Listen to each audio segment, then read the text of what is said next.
हाय, welcome all. आज का topic बहुत ही इंपॉर्टेंट टॉपिक है जिसके आसपास हमारी लाइफ घूमते रहती है एंड दैट इज मनी। जितनी भी नॉलेज की ब्रांचेस है उनमें हर एक में एक एक ऐसा रिवॉल्यूशनरी कुछ इन्वेंशन हुआ ना, उसने पूरा वर्ल्ड चेंज कर दिया। For example in case of science, science में इन्वेंशन हुआ आग का, फायर का। After the invention of fire the whole world change, हमारी पूरी जिंदगी बदल गई। ओके आज हम लोग एक्सपेक्ट नहीं कर सकते कि अगर हमारे लाइफ में से आग निकल गई, फायर निकल गई, तो कुछ बचेगा ही नहीं। मैकेनिकल साइंस में वैसा ही इन्वेंशन था व्हील का। एक भी मशीन विदाउट व्हील काम नहीं कर सकती। मैकेनिकल साइंस में जो व्हील का इंपॉर्टेंस है वही इंपॉर्टेंस है हमारी इकोनॉमिक लाइफ में मनी का, पैसे का। After the invention of money हमारी इकोनॉमिक लाइफ चेंज हो गई। तो आज हम लोग वही स्टडी करेंगे, व्हाट इज मनी, कैसे मनी इवॉल्व हुआ, मनी की क्वालिटीज क्या है, उसके फंक्शंस क्या है, उसके टाइप्स क्या है, वगैरह वगैरह सब कुछ अबाउट मनी।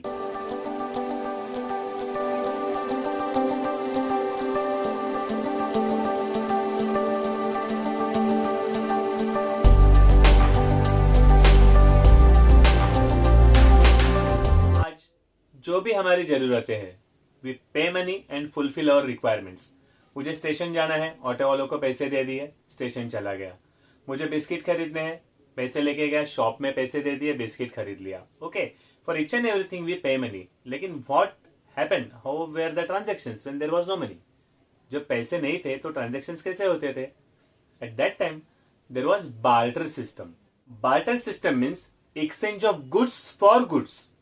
मेरे पास राइस एक्स्ट्रा है और मुझे फिश चाहिए, तो कोई तो होगा जिसके पास फिश एक्स्ट्रा है और उसको राइस चाहिए, तो मैं उसको राइस दे दूंगा, वो मुझे फिश दे देगा। That is barter system. मुझे मिल्क चाहिए तो थोड़ा राइस दे दिया, मिल्क ले लिया। मुझे चाहिए ग्रीन वेजिटेबल्स, तो मैंने थोड़ा राइस दे दिया, ग्रीन वेजिटेबल्स ले लिए। जब मनी नहीं था, when there was no money, तभी चलती थी बार्टर सिस्टम। लेकिन इस बार्टर सिस्टम की कुछ डिफिकल्टीज थी, बिकॉज ऑफ दैट वो सिस्टम चली गई। लेट अस सी आराम से what were the difficulties in barter system. क्या प्रॉब्लम था बार्टर सिस्टम में? फर्स्ट और इंपॉर्टेंट प्रॉब्लम था lack of double coincidence of want. ये डबल कोइंसिडेंस क्या होता है? मिस्टर ए है, उसके पास एक्स्ट्रा कपड़ा पड़ा है, वो कपड़े बनाता है, उसको चाहिए राइस। मिस्टर बी है, उसके पास राइस है, लेकिन मिस्टर बी को क्लॉथ नहीं चाहिए, उसको फिश चाहिए। तो मैं उसके साथ एक्सचेंज नहीं कर सकता, क्योंकि जो चीज मुझे चाहिए वो उसके पास है, लेकिन जो चीज उसे चाहिए वो मेरे पास नहीं है। तो जब दोनों की जरूरतें मिलेंगी, जो मुझे अगर राइस चाहिए, उसके पास राइस एक्स्ट्रा है, और उसको क्लॉथ चाहिए, मेरे पास क्लॉथ एक्स्ट्रा है, तब भी ट्रांजैक्शन हो सकता है। तो अगर ये डबल कोइंसिडेंस नहीं होगा तो बार्टर सिस्टम में एक्सचेंज कैसे होगा और कोई क्यों करेगा? ये सबसे बड़ा लिमिटेशन था बार्टर सिस्टम का। सेकंड प्रॉब्लम था lack of common measure of value. Lack होता है कमी। कॉमन मेजर क्या होता है? चलो मेरे पास राइस एक्स्ट्रा है, मुझे राइस देना है और मिल्क लेना है, और दूसरे के पास मिल्क एक्स्ट्रा है, उसको भी राइस चाहिए, चलो नो इशू। अभी प्रॉब्लम यह हुआ कि मैं कितना राइस दूं तो मुझे कितना मिल्क मिलेगा। अगर मैं 1 किलो राइस देता हूं तो मुझे मिल्क कितना मिलना चाहिए, कौन तय करेगा? ऐसा कुछ डिसाइडेड नहीं था। अभी क्या होता है, हम लोग को राइस का रेट पता है, तो हम लोग ने राइस बेचा, पैसे लिए, पैसे देके मिल्क खरीद लिया। लेकिन जब ये एक्सचेंज करना है तो नहीं पता है कि मैं कितने राइस के बदले कितना मिल्क दे दूं। मेरे पास पेंसिल है और तुम्हारे पास पेन है, तो नहीं पता है कि कितनी पेंसिल्स देने पे कितने पेन लेने हैं। Lack of standard measure of account. Standard एक फिक्स मेजर नहीं था कि कितनी चीजें एक्सचेंज करेंगे कितनी चीजों के बदले में। That was second problem of barter system. Next problem was difficulty in storage of goods. Future consumption करना है, बाद में कंजम्पशन करना है, तो हम लोग गुड्स स्टोर करके रखते हैं। अभी तो जितना चाहिए उतना लाके हम लोग खाते हैं, खत्म हो गया, पैसे देके वापस लेके आए। लेकिन तभी क्या होता था, मुझे फ्यूचर कंजम्पशन करना है तो गुड्स स्टोर करके रखने हैं। लेकिन मच्छी है, ग्रीन वेजिटेबल्स है, एक से ज्यादा स्टोर करके नहीं रख सकते कि दे आर पेरिशेबल, जल्दी खराब हो जाते हैं। सेकंड इशू था इतना स्पेस कहां से लाए, इतनी जगह कहां से लाए कि साल भर का स्टोरेज करके रखे। तो there was problem in storage of goods. या तो वो पेरिशेबल थे इसलिए, या तो स्टोरेज का प्रॉब्लम था। Next problem indivisibility of goods. Divisible हम लोग डिवाइड कर सकते हैं, इनडिविजिबिलिटी डिवाइड नहीं कर सकते। फॉर एग्जाम्पल, मिस्टर ए है, उसके पास है गेहूं, व्हीट, ओके, और मिस्टर बी है, उसके पास है बकरी, गोट। अभी मिस्टर बी को सिर्फ आधी बोरी गेहूं चाहिए, 50 किलो की बोरी आती है, उसको आधी बोरी चाहिए, 25 किलो। तो अभी प्रॉब्लम हो गया कि 25 केजी गेहूं के लिए कितनी बकरी काट के देगा। तो some things are not indivisible, बकरी बेचनी है तो पूरी बेचनी है, लेकिन उसको अगर आधी बोरी चाहिए तो डिवाइड कैसे करेगा बकरी को। तो there was issue of divisibility, जो गुड्स इंडिविजिबल थे उनको कैसे एक्सचेंज करें। Next is problem of deferred payment. Deferred payment मतलब जो फ्यूचर में पेमेंट करनी है वो डिफर्ड पेमेंट। सिंपल एग्जांपल लेते हैं गोल्ड का। लास्ट ईयर गोल्ड था अबाउट 30,000 के आसपास, इस साल गोल्ड है 50,000 के आसपास, उसके भी ऊपर चला गया था। एक साल में 20,000 का फर्क हो गया। समझो फॉर एग्जांपल, लास्ट ईयर मैंने किसी से पैसे नहीं लिए, गोल्ड ले लिया, 1 तोला 10 ग्राम्स का गोल्ड ले लिया लोन पे। अभी इस साल मुझे अगर गोल्ड रिटर्न करना है तो उसी गोल्ड की प्राइस अभी है 50,000 रुपीज। जब मैंने लिया था तो 30,000 का था। अब मुझे पे करना है तो 10 ग्राम्स के लिए मुझे चाहिए 50,000 रुपीज। गड़बड़ ध्यान में आ रही है कि रेट बढ़ गया तो अभी मेरे दिल में आएगा यार बाप रे, वो 30,000 के बदले मुझे 50,000 देने पड़ रहे हैं। ये अभी की बात है। अभी यही समझो उस वक्त की बात है कि हर जगह पे टोमेटो आए हुए हैं ना, तो मैंने किसी से 50 केजी टोमेटो ले लिए, मेरे घर पे कुछ फंक्शन है वो, और 6 महीने बाद अभी मुझे वो लोन रिपेमेंट करना है। अभी पैसा नहीं है, तभी गुड्स के बदले गुड्स देने, तो बोलेगा मेरे 50 केजी टोमेटोज मुझे वापस चाहिए। तो अभी है टोमेटो की मार्केट में बहुत शॉर्टेज, कहीं पे टोमेटो मिल नहीं रहे। तो अभी के 50 केजी टोमेटो उस वक्त के 50 केजी के टोमेटो से ज्यादा वैल्यू के हैं। तो ये सब इशू आते थे डिफर्ड पेमेंट के बारे में, फ्यूचर पेमेंट के बारे में, क्योंकि कोई स्टैंडर्ड मेजर नहीं था। कैसे गिने, कितना लोन, अभी तो हम लोग इंटरेस्ट दे देते हैं, 1 लाख रुपीज लोन ले लिया, 10% का इंटरेस्ट दे दो, एक साल बाद 1,10,000 रुपीज दे दो। लेकिन उस वक्त ऐसा कुछ नहीं था। तो there was much issue regarding future payments. Loan के रिपेमेंट के बारे में बहुत इश्यू आते थे। यही सब प्रॉब्लम दूर करने के लिए मनी इवॉल्व हुआ, मनी की शुरुआत हुई। फिर एक बार रिवाइज कर लेते हैं, what were the problems of barter system. Barter system है exchange of goods for goods, एक चीज के बदले दूसरी चीज देना। फर्स्ट प्रॉब्लम था problem of double coincidence of want, दोनों की जरूरतें मिलनी चाहिए तभी बार्टर सिस्टम सक्सेसफुल हो सकती है। हमने एग्जांपल लिया था, मिस्टर ए के पास क्लॉथ है, उसको राइस चाहिए। मिस्टर बी के पास राइस है लेकिन उसको क्लॉथ नहीं चाहिए, तो there can not be transaction between A and B. Second था lack of common measure of value, दो चीजों की वैल्यू मेजर करने के लिए, गिनने के लिए कोई स्टैंडर्ड मेजर नहीं था। जैसे अभी मनी है तो 2 लीटर मिल्क के साथ कितना राइस एक्सचेंज करना है, it was difficult to decide. Third problem था डिफिकल्टी ऑफ स्टोरेज, उसके लिए 2 रीजन थे। एक तो पेरिशेबल कम्युनिटी है, जैसे कि एग्स हुए, ग्रीन वेजिटेबल्स हुए, उनको कैसे स्टोर करें। सेकंड इश्यू था कि उनको स्टोर करने के लिए, बल्कि गुड्स को स्टोर करने के लिए इतनी बड़ी जगह कहां से लाए। फिर फोर्थ प्रॉब्लम था इंडिविजिबिलिटी ऑफ सर्टन गुड्स। हमने एग्जांपल लिया था गोट का कि भाई मुझे गोट तो एक्सचेंज करनी है, लेकिन मुझे सिर्फ ½ kg व्हीट चाहिए, तो मैं कितनी गोट उसके बदले एक्सचेंज करूंगा, because goat is not divisible, उतना उसको काट के देना पॉसिबल नहीं है। And last problem was problem of making deferred payment, future payment कैसे करूं, क्योंकि जो रेट अभी है, जो वैल्यू अभी है चीजों की, फ्यूचर में कम भी हो सकती है, ज्यादा भी हो सकती है। तो फ्यूचर पेमेंट के बारे में, लोन के पेमेंट के बारे में इशू था। यही प्रॉब्लम दूर करने के लिए फिर आया मनी वॉज इवॉल्व्ड।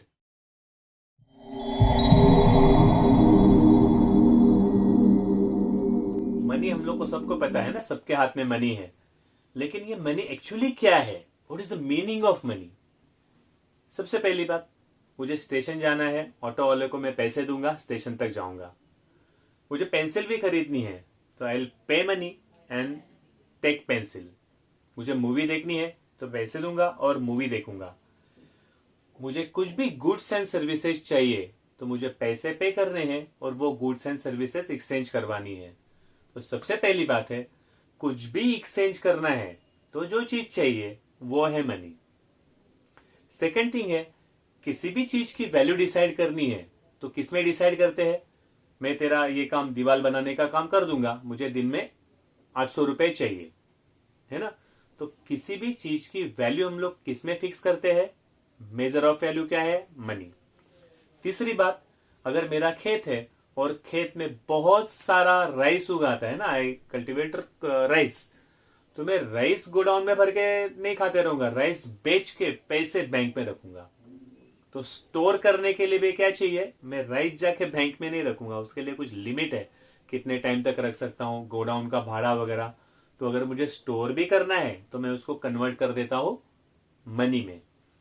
पहली बात हुई एक्सचेंज, मनी। उसके बाद में किसी भी चीज की वैल्यू मेजर करनी है, मनी। और मुझे स्टोर करके रखना है, तो स्टोर करके मैं बटाटे स्टोर करके नहीं रखूंगा बैंक में, बटाटे को कन्वर्ट करूंगा मनी में और वो स्टोर करके रखूंगा। प्रोफेसर क्राउथर की डेफिनेशन इन्हीं तीन चीजों को कवर करती है। According to professor Crowther, money is anything that is generally acceptable as a mean of exchange, first thing, and at the same time acts as a measure, second thing, and a store of value, third thing.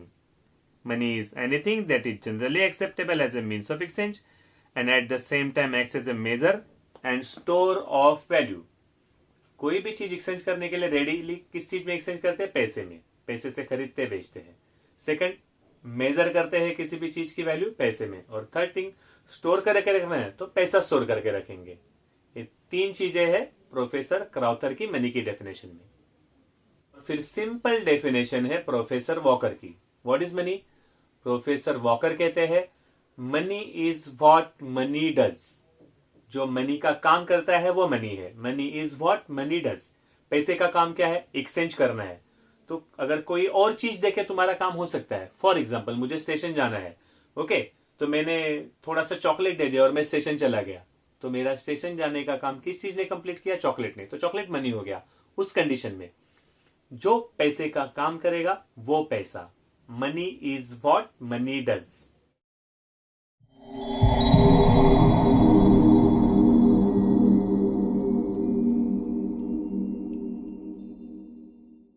Now let us see how many evolved. Money कैसे evolve हुआ?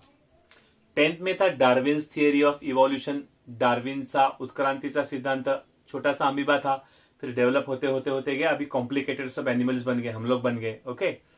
तो वैसे ही money according to जरूरत, according to situation कैसे बदलते गया, that is evolution of money. Example हमारा ही ले लो, हम लोग सब बच्चे थे ना, चॉकलेट चाहिए तो कोई अंकल आएगा बोलेगा एक पप्पी दे दे, चॉकलेट देता हूं। तो हम लोग को पता है पप्पी देनी है, चॉकलेट लेना है, छोटे थे। फिर थोड़े बड़े हो गए, पता चला कुछ गोल गोल रहता है, वो अगर शॉप वाले को देते तो उसके बदले चॉकलेट मिलता है, तो हमारे लिए उसकी वैल्यू नहीं थी। 5 रुपया, 2 रुपया, वैसे सोचने के लिए 5 रुपये छोटा दिखता है, 2 रुपये बड़ा, तो हम लोग को लगता था ये ज्यादा है, ये कम है। बाद में वैल्यू पता चल गई, फिर पता चला कि पेपर मनी आती है, नोट्स आते हैं, ओके।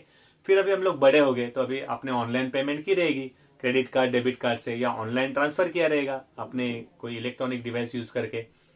जैसे हमारी जरूरतें बढ़ती जाती है वैसा ही मनी इवॉल्व होते गया। तो लेट अस सी स्टार्टिंग में मनी कैसा था, अब मनी कैसा है, इवोल्यूशन ऑफ मनी।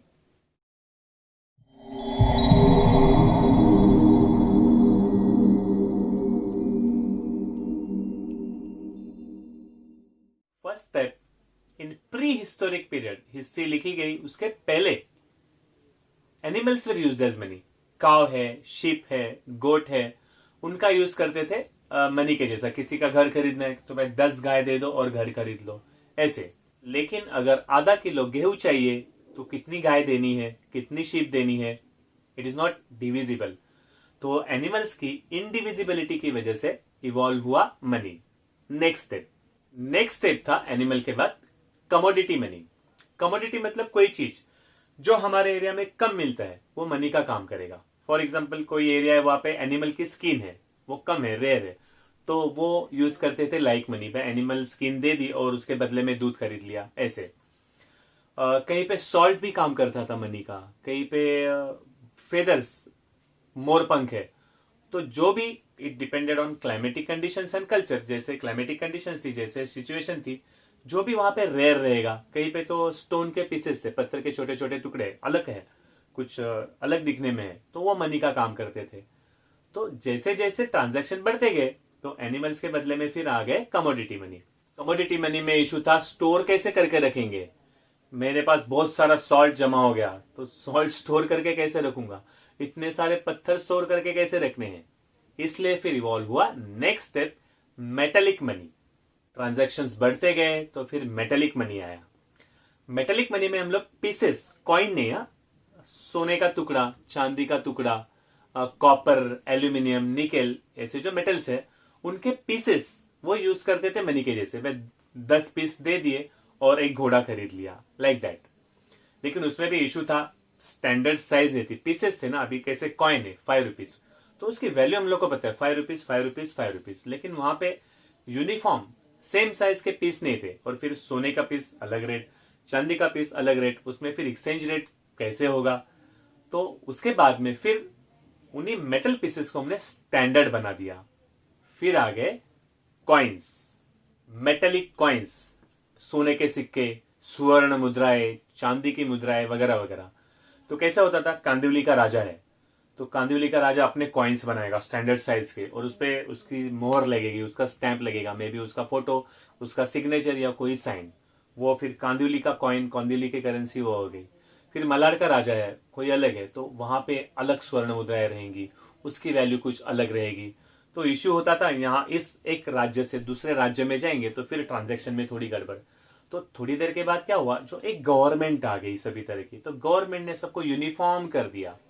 तो आज की तारीख में हम लोग कॉइन्स देखेंगे तो पूरी इंडिया में 10 रुपए का एक ही कॉइन रहेगा ना, उसकी वैल्यू 10 रुपीज, उसके ऊपर लिखा है 10 रुपीज, अपने गवर्नमेंट का कुछ सिंबल है। ओके, तो गवर्नमेंट ने जब ये अंडरटेक कर लिया, उसके बाद में यूनिफॉर्मिटी, सिमिलरिटी आ गई। अभी सभी कॉइन है, 5 रुपए का कॉइन तो पूरी इंडिया में 5 रुपए के कॉइन सेम चलेंगे, 2 रुपीज कॉइन है तो पूरी इंडिया में 2 रुपीज का कॉइन सेम वैल्यू में चलेगा। There are two concepts regarding metallic coins, एक है इंट्रिंसिक वैल्यू और एक है फेस वैल्यू। इंट्रिंसिक वैल्यू क्या रहती है, उस मेटल को अगर मैंने मेल्ट कर दिया, पिघला दिया, तो उसकी वैल्यू क्या रह जाएगी। फॉर एग्जाम्पल 10 रुपीज का कॉइन है, अगर मैं कॉइन को मेल्ट कर देता हूं, फर्नेस में डाल के, भट्टी में डाल के उसको मेल्ट कर दिया, गोला बना दिया, तो गोले की वैल्यू क्या रहेगी, वो उसकी इंट्रिंसिक वैल्यू है। एक बिस्किट भी नहीं आएगा उसके बदले में। ओके, लेकिन उस पर लिखा क्या है, 10 रुपीज। वो 10 रुपीज लिखा है, वो है फेस वैल्यू। तो उसको मेल्ट करने के बाद जो वैल्यू आएगी वो इंट्रिंसिक वैल्यू, और उसके ऊपर लिखा क्या है वो है face value. On the basis of intrinsic value, समझ में आ गया ना, मेल्ट करने के बाद की वैल्यू और फेस वैल्यू जो लिखा है। वो दो टाइप के कॉइन है, एक है फुल बॉडीड और standard coin. Full bodied coin British time में था, चांदी का सिक्का। वो चांदी का सिक्का ऐसा था ना, चांदी का 1 रुपया, उस वक्त का 1 रुपया, कि उसके ऊपर लिखा भी 1 रुपया है, फेस वैल्यू भी 1 रुपया है, 1 रुपी। और उसको अगर मेल्ट करते हो आप, उसको मेल्ट करके भी वैल्यू निकालते हो चांदी की, फिर भी उस चांदी की वैल्यू 1 रुपया थी, उस वक्त का 1 रुपया। ओके, तो जब भी intrinsic value and face value are same, तो that is full bodied coin और स्टैंडर्ड कॉइन। अपने यहाँ पे ब्रिटिश टाइम पे 1 रुपये का कॉइन था। फिर दूसरा है टोकन कॉइन। जैसे हम लोग टोकन होटल में जाते हैं ना, तो टोकन खरीदते हैं, उसके ऊपर लिखा रहता है 15 रुपीज, तो 15 रुपीज का टोकन पहले खरीदो, जाके दे दो को, उसके बदले में पानी पूरी मिलेगी। वैसे ही टोकन कॉइन, अभी जो हमारा 10 रुपीज का कॉइन है, उसके ऊपर फेस वैल्यू है 10 रुपीज, लेकिन उसकी इंट्रिंसिक वैल्यू, उसको मेल्ट कर दो तो उसकी वैल्यू हो जाएगी 50 पैसा भी नहीं है कोई देगा उसके बदले में। तो आज की तारीख में जितने भी कॉइन्स इंडिया में है, ऑल आर टोकन कॉइन्स, जिनकी फेस वैल्यू ज्यादा है, इंट्रिंसिक वैल्यू कम है। चिपर मेटल है, निकेल है, एल्यूमिनियम है, उससे हम लोग टोकन कॉइन्स बनाते हैं। कॉइन्स आजकल हम लोग मैक्सिमम मेरे ख्याल से 10 रुपीज तक का ही ज्यादा करके कॉइन यूज करते हैं। तो छोटे ट्रांजैक्शन के लिए वी यूज मेटल कॉइन्स। अभी मुझे गांव जाके खेती खरीदनी है, तो 50 लाख रुपए कॉइन में लेके जाना पॉसिबल है क्या? बिकॉज ऑफ ट्रांसपोर्टेशन प्रॉब्लम फिर इवॉल्व हुआ, मनी ने अपने आप को ग्रो करा लिया in currency notes, paper money. Paper money ने सब्स्टिट्यूट कर दिया मेटेलिक मनी को, क्योंकि ट्रांजैक्शन बढ़ गए, बड़े बड़े ट्रांजैक्शन होने लगे, तो कॉइन्स उसके लिए काफी नहीं थे, they are not enough for that. तो अभी आ गया करेंसी नोट्स, पेपर मनी।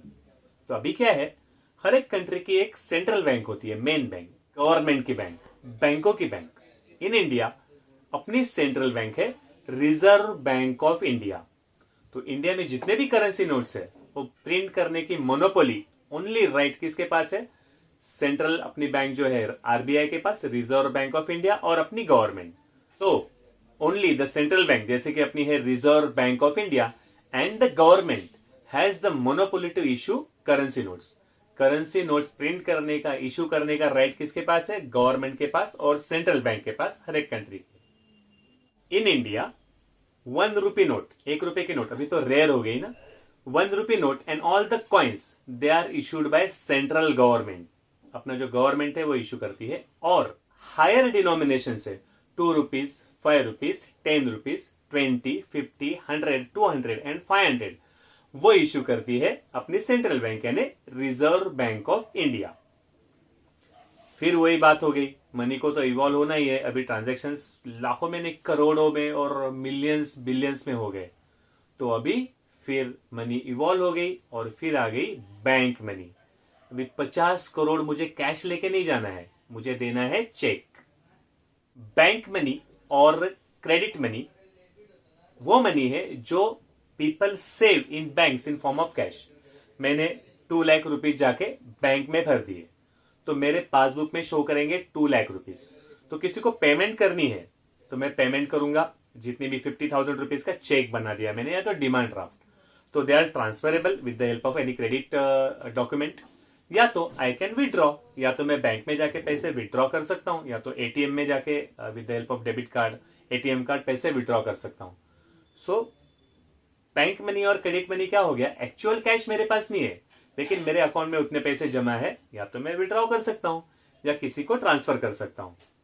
मेरे पास जो चेक है वो एक्चुअल मनी नहीं है, लेकिन किसी को 50,000 पे करने हैं और मेरे अकाउंट में 50,000 रुपीज है, तो ये चेक हो गया क्रेडिट इंस्ट्रूमेंट। ओके, वैसे ही डिमांड ड्राफ्ट भी हो गया क्रेडिट इंस्ट्रूमेंट। इसकी हेल्प से मैं पैसे ट्रांसफर कर सकता हूं। लेकिन अभी ट्रांजैक्शन एक ही कंट्री में लिमिटेड नहीं है, अभी तो ग्लोबल इकोनॉमी बन गई है, हर एक कंट्री में ट्रांजैक्शन होते रहते हैं। And that is why there was necessity of cashless transactions, plastic money. Plastic money है मेरे डेबिट कार्ड, क्रेडिट कार्ड वगैरह वगैरह। जैसे ही एडवांस टेक्नोलॉजी आ गई तो मुझे कैश तो लेके जाने की जरूरत नहीं, चेकबुक वगैरह भी लेके जाने की जरूरत नहीं। I can just carry my debit credit card and carry on transactions. मैं बाहर निकलता हूँ, पेमेंट करनी है, डेबिट कार्ड निकाल दिया, स्वाइप कर दिया। अभी तो वाईफाई वाला भी आ गया है, तो ट्रांजैक्शन बढ़ गए हैं, थोड़ी ईज आ गई है, टेक्नोलॉजी भी इंप्रूव हो गई है, डेबिट क्रेडिट कार्ड का यूज भी बढ़ गया है। और अभी आई है उसके भी आगे की स्टेप जो प्रेजेंटली हम लोग सबसे ज्यादा यूज करते हैं, इलेक्ट्रॉनिक मनी। हम लोग गूगल पे से पेमेंट करते हैं, पेटीएम से पेमेंट करते हैं, तो पेमेंट कैसी होती है, इट इज इलेक्ट्रॉनिक ट्रांसफर। तुम्हारे मोबाइल से दूसरे के अकाउंट में पैसे ट्रांसफर, तुम्हारे लैपटॉप से दूसरे के अकाउंट में पैसे ट्रांसफर। तो अभी फिजिकल मनी देखने की जरूरत है नहीं, लेकिन आपके बैंक में पैसे होने चाहिए, आपके अकाउंट में पैसे होने चाहिए, आराम से उससे आप लोग पेमेंट कर सकते हो, किसी को पैसे ट्रांसफर कर सकते हो। तो टिल नाउ हम लोग अभी तक पहुंच चुके हैं इलेक्ट्रॉनिक मनी तक। जैसे जैसे ह्यूमन बीइंग डेवलप होते गई, जैसे जैसे ट्रांजैक्शन बढ़ते गए, तो हमें एक्सचेंज की जरूरतें भी बढ़ानी पड़ी, और with the increase in exchanges money evolve होते गया। देख लेते हैं हम लोग कहां से कहां तक आ गए। द शुरुआत वॉज विथ एनिमल मनी, उसके बाद आ गया कमोडिटी मनी, फिर मेटेलिक मनी, फिर मेटेलिक कॉइन्स। उसमें 2 टाइप हमने देखे थे, स्टैंडर्ड और फुल बॉडीड और टोकन कॉइन्स। उसके बाद में पेपर मनी, अपने करेंसी नोट्स, बाद में बैंक मनी, अपने चेक्स, डिमांड ड्राफ्ट वगैरह, plastic money, debit credit cards, तक हम लोग पहुंच चुके हैं इलेक्ट्रॉनिक मनी तक, ट्रांसफर ऑफ मनी इलेक्ट्रॉनिकली। ये था मनी का सफर, है ना, मनी की जर्नी, तभी से लेके अभी तक।